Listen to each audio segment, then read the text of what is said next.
दोस्तों,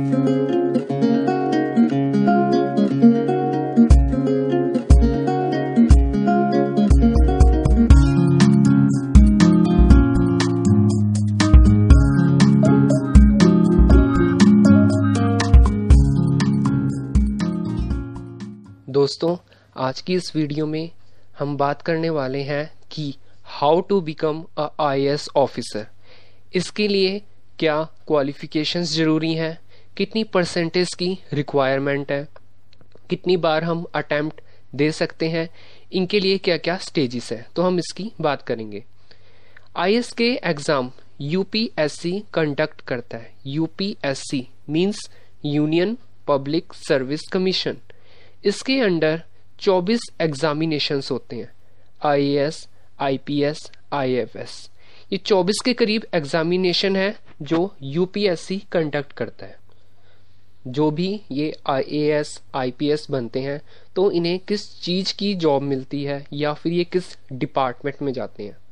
दोस्तों, जितने भी ये एडमिनिस्ट्रेटिव में एसडीएम होते हैं या फिर डिस्ट्रिक्ट लेवल पर चले जाएं तो district officer, various non as like district magistrate होता है, डीएम, फिर उसके बाद आप चले जाएं तो डिप्टी कमिश्नर आ जाता है।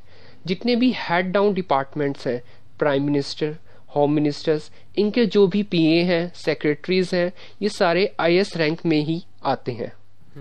अब हम एलिजिबिलिटी की बात करें तो इसकी एलिजिबिलिटी है कि फर्स्टली आप सिटीजन ऑफ इंडिया हो। ये मस्ट है आईएएस और आईपीएस के लिए। अगर आप other services like IFS, administrative के अंदर आप उनमें माइग्रेट हो सकते हैं, पाकिस्तान, नेपाल, भूटान, इन सब में ज्वाइन कर सकते हैं, बट आईएएस के लिए आपको सिटीजन ऑफ इंडिया होना मस्ट है। अब बात करते हैं क्वालिफिकेशंस की। तो दोस्तों, इसमें जो इसेंशियल क्वालिफिकेशंस हैं उसके लिए ज़रूरी है कि आप बैचलर डिग्री हो किसी भी रिकॉग्नाइज यूनिवर्सिटी से। इसमें किसी भी टाइप की कोई परसेंटेज की रिक्वायरमेंट नहीं होती। आपको यूपीएससी के एग्ज़ाम के लिए 50%, 60% की ज़रूरत है नहीं। आप जस्ट एक पास होंगे किसी भी डिग्री कोर्स से, किसी भी स्ट्रीम से, चाहे आप बीए हो, बीकॉम हो, बीएससी हो। दोस्तों, इसमें जो एज का क्राइटेरिया रहता है वो 21 to 32 होता है। आपकी एज जो है इसके बीच में ही रहनी चाहिए। अगर आप जनरल कैटेगरी में हैं तो इसके लिए आपको 32 ईयर्स, ओबीसी के लिए 35 ईयर्स और एससी एसटी के लिए 37 ईयर्स चाहिए। अगर आप जम्मू और कश्मीर के डोमिसाइल हैं तो इसके लिए जो जनरल कैटेगरीज में हैं उन कैंडिडेट्स के लिए 37 ईयर्स, ओबीसी के लिए 40 ईयर्स, एससी एसटी के लिए 42 ईयर्स एंड फिजिकल हैंडीकैप्ड के लिए 50 ईयर्स चाहिए। ये है जम्मू एंड कश्मीर के अगर आप डोमिसाइल होते हैं। वैसे अगर आप फिजिकल हैंडीकैप्ड हैं तो आपकी एज लिमिट 42 ईयर्स होनी चाहिए। अगर आप डिसेबिलिटी में हैं और किसी कैटेगरी के अंडर आते हैं जैसे जनरल में, तो उसके लिए आपकी एज 37 ईयर्स होनी चाहिए। ओबीसी के लिए आपकी एज 38 ईयर्स होनी चाहिए एंड एससी और एसटी के लिए आपकी एज 40 ईयर्स होनी चाहिए। दोस्तों, हम बात करें अटेम्प्ट की तो हम इसमें कितने अटेम्प्ट दे सकते हैं।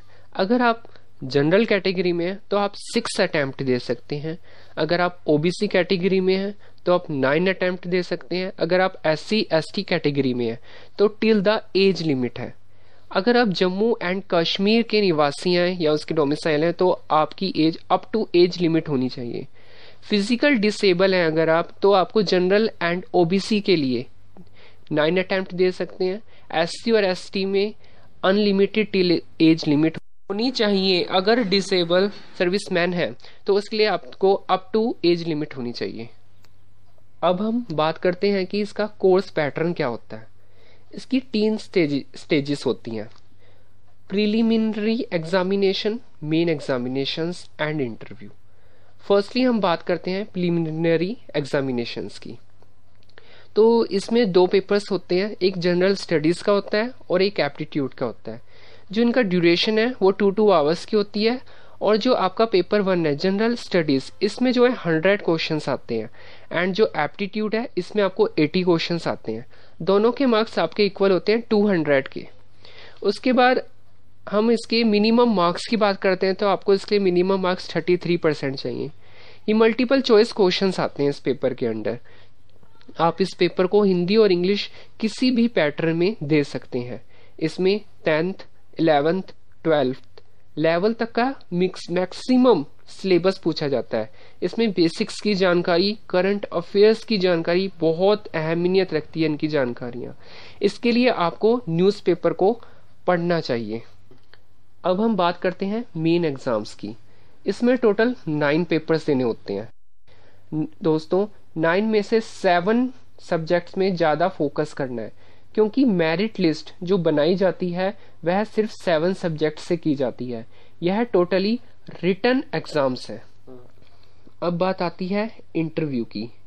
जब आप दोनों एग्जाम्स के क्लियर कर लेते हैं तो इसके बाद बारी आती है इंटरव्यू की। इसके लिए आपके अंदर कॉन्फिडेंस होना चाहिए, आपका वे ऑफ टॉकिंग बेहतर होना चाहिए, आपकी ड्रेस सेंस बहुत अच्छी होनी चाहिए, आपके बैठने का ढंग अच्छा होना चाहिए। आपकी जो ड्रेस सेंस है, इसका ये मतलब नहीं है कि आपने बहुत अच्छे कपड़े पहने। इसका मतलब है कि आपके सामने कोई इंटरव्यू ले रहा है और आप उसके सामने गोगल पहनकर बैठ जाएं, तो ये सब कुछ अच्छा नहीं होता। तो आपकी ड्रेस सेंस एक बेहतर होनी चाहिए। तो दोस्तों, ये था कि आप यूपीएससी के अंडर आईपीएस, आईएएस, आईएफएस बनने के लिए किस तरह की तैयारी की जाती है, किस प्रकार से बना जाता है। इस वीडियो को आपने देखा, इसके लिए आपका बहुत बहुत